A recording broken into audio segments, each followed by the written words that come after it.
इतकी मस्त लागते ना. हा हा, लाजवाब. जय सद्गुरु. मी दामिनी रसोईचे जिंदगी तक मध्ये सखीनं तुमचं मनापासून स्वागत. सखीनं आंब्याचा सीझन आहे की नाही, तर आंब्याच्या सीझन मध्ये आपल्याला वेगवेगळे प्रकार खावेसे वाटतात. नुसता आंबा तर गोडच लागतो, फळांचा राजाच आहे तो, छानच लागतो. पण काय माहितीये का, त्याच्या वेगवेगळ्या व्हरायटी बनवून खाण्याची जी मजा असते ना, ती थोडी वेगळी असते आणि मुलांना आवडते. तर आपण तशी बनवूया. तर आज आपण आंब्यापासून आंबा बर्फी बनवूया. तर कशी बनवायची ती दाखवते. तर चला सखींनो. तर आपण घेतले मिल्कमेड 1 वाटी, 1 वाटी साखर, 1 वाटी दुधाची पावडर, थोडेसे काजू, थोडस पिस्ता, वेलची आणि 1 नारळ घेतलेले अख्खा आपण, आणि आंबे. आता आंबे कसे घेणार आपण, जेवढा नारळाचा किस असेल तेवढेच आंबे घ्यायचे आणि गोडवा किती तुम्हाला हवा त्या हिशोबाने घ्यायचा. आणि थोडंसं आपल्याला लागणार आहे तूप. तर आता आपण पहिला नारळ खाऊन घेतलेला आहे. आता आपण आंब्याचे पीसेस करून घेऊया.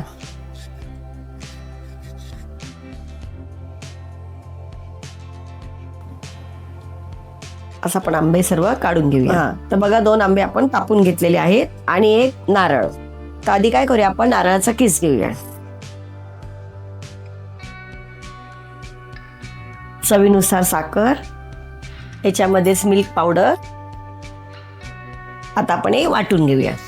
याच्यामध्ये आपण थोडस मिल्कमेड टाकूया. मिल्कमेडने काय होतं, माव्यासारखी छान चव येते. पेढा मावा असतो की नाही, तशी चव येते.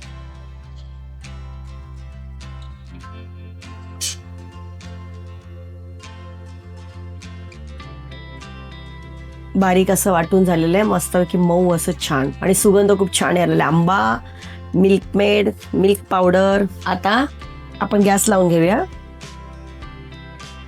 तर 2 मिनिटं जरा मोठा गॅस ठेवायचा. 1 चमचा तूप घालून घेऊया. त्याच्यामध्ये आपण केलेलं मिश्रण. आता आपण सर्व काढून घेतले. याला शिजवत ठेवायचं. घट्ट होईपर्यंत आपण याला शिजवून घेऊया. थोडा मिडियमच गॅस करायचा, जास्त मोठा पण नाही, जास्त बारीक पण नाही, खाली लागलं नाही पाहिजे. तर आता गोळा व्हायला लागलं की नाही, म्हणजे आपलं होत आलं. आणि शिजवण्याचं का, आता 10 मिनिटं तरी आपल्याला शिजवायला लागतं, कारण नारळ कसा ओला असतो, त्याच्यामध्ये पाणी असतं की नाही नारळाच्या किसामध्ये. हे बघा, हे आता होत आलंय की नाही. बघा, अशा वड्या पडल्यासारखं वाटतं की नाही. पूर्ण गोळा व्हायला लागला म्हणजे आपलं तयार झालंय. तर आता याच्यात आपण चमचा एक टाकून बघायचा, उभा राहिला की नाही व्यवस्थित, म्हणजे आपलं झालेलं आहे शिजून. आता गॅस बंद करायचा, कारण आपली कढई पण गरमच असते ना, तरी पण 1-2 मिनिटं हलवून घ्यायचं असं. आता आपण इकडे येऊया. आता ही वेलची आपण कुटून घेऊया.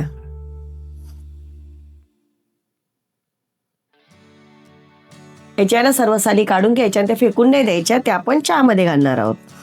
साली त्याच्या काढून घेतलेल्या आहेत. आता बारीक कुटून घेऊया. मध्ये वेलची पूड घालून घेऊया आणि हे एकजीव करून घेऊया. सगळ्यामध्ये वेलची बरोबर मिक्स व्हायला पाहिजे. बघा कसं गोळा व्हायला लागलाय की नाही, म्हणजे आपलं व्यवस्थित शिजल्या गेलंय. आता बघा, याच्यामध्ये थोडंसं आपण तूप घालून घेऊया, कारण खाली लागू नये म्हणून, चिकटू नये म्हणून.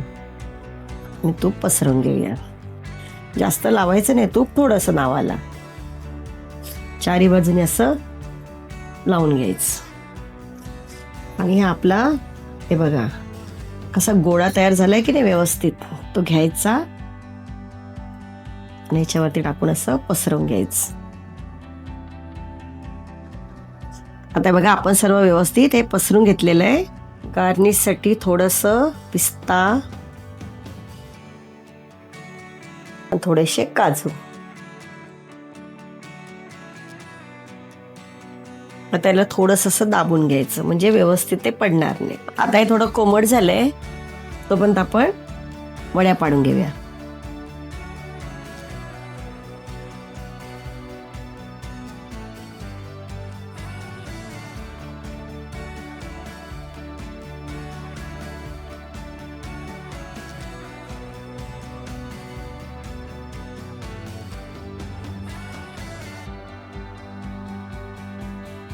म्हणजे आणखीन थंड झाले तर आपल्याला व्यवस्थित काढता येईल. तर सखीनो बघा, आपली आंबा बर्फी तयार आहे. त्याचे पीसेस आपण एका डिश मध्ये काढून घेऊया आणि कशी झाली ती बघूया.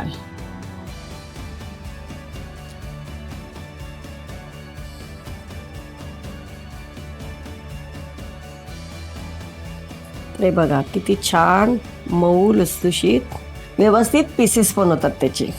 आपण आता सर्वांशी काढून घेऊया.